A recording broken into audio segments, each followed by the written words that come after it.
ఉషోదయం ప్రేమించు కాపరి ఉషా కిరణాలు ఉదయకాలపు వాక్య ధ్యానమునకు మిమ్మల్ని ఆహ్వానిస్తున్నాం. ప్రార్థనతో ఈ ఉదయకాలమున దేవుని యొక్క వాక్యము కొరకు సిద్ధపడదాం.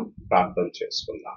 మా స్తుతులకు కారణభూతుడు అయిన గొప్ప దేవ, ఈ ఉదయకాల సమయానికై స్తోత్రములు చెల్లించుకుంటున్నాం. తండ్రి, మమ్మల్ని ప్రేమించి మరి యొక్క దినమును నీ కృప చేత అనుగ్రహించిన విధానాన్ని బట్టి వందనములు, స్తోత్రములు చెల్లించుకుంటున్నాం. ఈ ఉదయ కాలమున నీ వాక్యము చేత దేవా కార్యక్రమమును వీక్షిస్తున్న ప్రతి ఒక్కరిని దర్శించుము. దేవా, నీ కృప చేత మమ్మల్ని ఆశీర్వదించుమని, నీ దీవెనలతో నింపి నడిపించుమని యేసు పరిశుద్ధ నామమున అడిగి వేడుకుంటున్నాను పరమ తండ్రి, ఆమేన్. ఈ ఉదయకాలపు వాక్య భాగము యోహాను సువార్త 8వ అధ్యాయము 8వ వచనము నుండి 12వ వచనం వరకున్న వాక్య భాగమును చదువుకుందాం. మరలా వంగి నేల మీద వ్రాయిచుండెను. వారు ఆ మాట విని పెద్దవారు మొదలుకొని చిన్నవారి వరకు ఒకని వెంట ఒకడు బయటికి వెళ్ళిరి. యేసు ఒక్కడే మిగిలెను. ఆ స్త్రీ మధ్యను నిలవబడి ఉండెను. యేసు తల ఎత్తి చూచి, అమ్మా, వారెక్కడ ఉన్నారు? ఎవరునూ నీకు శిక్ష విధింపలేదా అని అడిగినప్పుడు ఆమె, లేదు ప్రభువా అన్నెను. అందుకు యేసు, నేనును నీకు శిక్ష విధింపను, నీవు వెళ్ళి ఇక పాపము చేయకుమని ఆమెతో చెప్పాను. మనము చదివిన వాక్య భాగములో యేసు ప్రభు యొద్దకు ఒక స్త్రీని పట్టుకొని పరిసయ్యులు, శాస్త్రులు ఆయన యొద్దకు వచ్చి ఆయనను పరీక్షించేదానికి, ఈ స్త్రీ వ్యభిచారమందు పట్టబడినది, మోషే ధర్మశాస్త్ర ప్రకారము రాళ్ళు రువి ఈమెను చంపవలెను, అయినను నీవేమి చెప్పుచున్నావని యేసును ప్రశ్నించినాడు. యేసు ఆ పరిస్థితిని చూసి ఆ స్త్రీ పైన జాలి కలిగిన వాడిగా, అదే సమయమున అక్కడ ఉన్న వారి యొక్క ఉద్దేశమును గ్రహించిన వాడిగా వారితో చెప్పిన మాటనే మనము చదువుకున్నాం. వారు ఆమెను రాళ్ళు రువి కొట్టాలని ఉద్దేశించినప్పుడు, లేకపోతే యేసు ప్రభుని నిందించేదానికి ఒక తలంపు కలిగి ఉన్న వారిగా ఉన్నప్పుడు యేసు ప్రభు చెప్పిన మాట, మీలో ఎవడు పాపము లేనివాడిగా ఉన్నాడో వాడు, లేకపోతే ఆ వ్యక్తి మొదటి రాయిని వేయమని చెప్పి ఆయన తల వంచి నేల మీద రాయటం చూస్తూ ఉన్నాం. ఆయన నేల మీద రాయిస్తున్న కార్యములను చూసి అక్కడ ఉన్న వారందరూ ఒకరి తర్వాత ఒకరు వెళ్ళిపోయిన సంఘటన మనం చూస్తూ ఉన్నాం. ఈ ఉదయకాలమున అనేక సార్లు మనలను కూడా ఇలాగనే దేవుని దృష్టికి అపవాది అయిన వాడు నిందలతో పాటు తీసుకొని వచ్చి దేవుని యొక్క ప్రేమను పరీక్షిస్తూ ఉన్నాడు.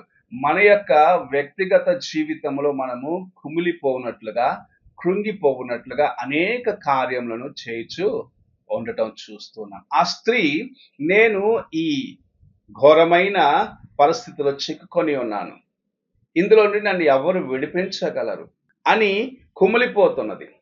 తన జీవితంలో తాను అంతవరకు చేసిన కార్యంను బట్టి నేను ఈ దినము అందరి ముందు తలబంచుకొని ఉన్నానని కుమిలిపోతున్నది. అయితే యేసు ప్రభు ఆమె పట్ల చూపించిన ప్రేమను ఈ దినము ప్రతి మానవుల పట్ల కూడా చూపిస్తూ, ప్రతి వ్యక్తి యొక్క బలహీనతను ఆయన చూడక వారిని ప్రేమించి, వారిని కనికరించి, వారి జీవితములను మార్చుటకై ఆయన తన్ను తాను అప్పగించుకున్నాడు.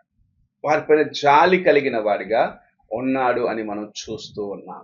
మన యందు ఆయన చూపించిన జాలిని బట్టి, మన యందు ఆయన చూపించిన ప్రేమను బట్టి, ఆయన మనల్ని కనికరించిన దాన్ని బట్టే నేడు మనము దేవుని సన్నిధిలో నిలిచి ఉన్నాము.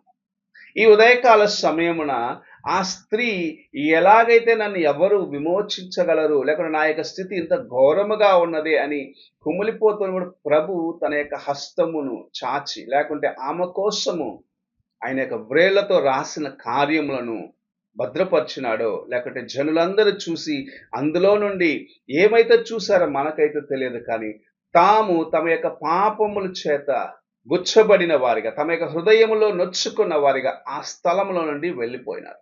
మనల్ని ప్రభు రక్షించుటకై మన కోసము కూడా ఇలాంటి కార్యమును చేసి మనల్ని విడిపించుటకై, మనల్ని శోధించే వారి దగ్గర నుండి, మనల్ని నిందించే వారి ఎదుట నుండి, తప్పించుటకై తన యొక్క హస్తమును ముందుంచి తాను వారికి ఏవైతే తెలియవలసినదో అది ఆయన వారి ముందు ఉంచుతూ ఉన్నాడు. అందుకే నీవు నేను స్వతంత్రులుగా ఉండగలుగుతున్నాం. ఆ స్త్రీతో ప్రభు మాట్లాడిన కార్యం మనం చూసినట్లయితే అందరూ ఆమెను వ్యభిచారమందు పట్టబడిన స్త్రీ అని సంబోధిస్తుంటే యేసు ప్రభు ఆమె వైపు చూసి అమ్మా అనే పలుకును చెప్పటం చూడగలము.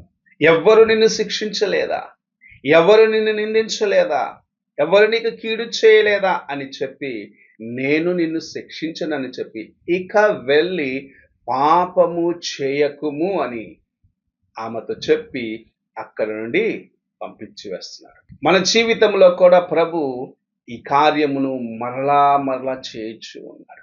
నీవెన్నిసార్లు దేవుని దుఃఖపరిచినను నిన్ను క్షమించి ఇక వెళ్ళి పాపము చేయకుము అని ప్రభు తన యొక్క కృపను నీ పట్ల కుమ్మరిస్తూ ఉన్నాడు. ఆ కృపను నీ జీవితంలో నీవు ఎలాగూ భద్రపరుచుకుంటున్నావు, ఎలాగూ ఆయనకు ప్రేమను నీ జీవితంలో భద్రపరుచుకుంటున్నావు, ఎలాగో ఆయన కోసం నమ్మకముగా జీవిస్తున్నావని పరీక్షించుకొనుటకై ప్రభు ఈ ఉదయకాల సమయంన ఈ వాక్యమును మన ముందు ఉంచి ఉన్నారు. నీవు ఇతరుల చేత నిందించబడి అవమానపరచబడి నీవు దేవుని సన్నిధిలో నిలువటకు ఎంత మాత్రం అధికారం లేని ఒక స్థితిలో ఉన్నప్పటికీ ప్రభువు నిన్ను ఎంతగా ప్రేమించినాడంటే నీ పాపములను ఆయన గుర్తించలేదు, ఆయన చూడలేదు. ఎటువంటి పాపమైనను ఆ పాపమును క్షమించి నీకు విడుదల ఇచ్చి నిన్ను రక్షించి తన యొక్క కౌగిటిలో అనగా తన యొక్క రాజ్యంలో చేర్చుకొనుటకై ఉద్దేశించి ఉన్నాడు. ఆ ప్రేమను నీవు నేను గుర్తించుటకై ప్రభు ఈ వాక్యమును మన ముందు ఉంచినాడు. నిన్ను నిందించే వారిని చూడకము, నిన్ను ప్రేమించి నిన్ను విడిపించేదానికి తన యొక్క హస్తములను చాచి ఉంచిన యేసు వైపు చూసి రక్షణ పొంది నిత్య జీవమును సంపాదించుకొనుము. ప్రార్థన చేసుకుందాం.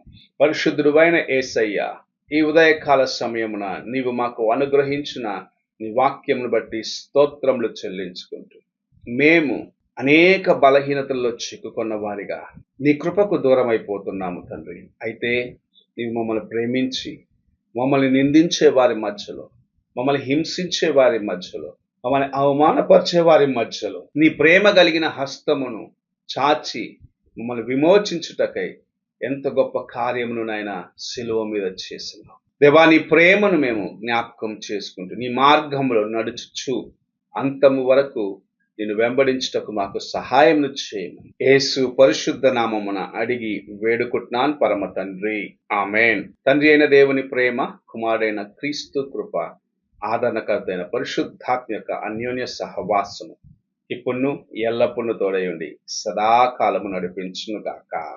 ఆమేన్.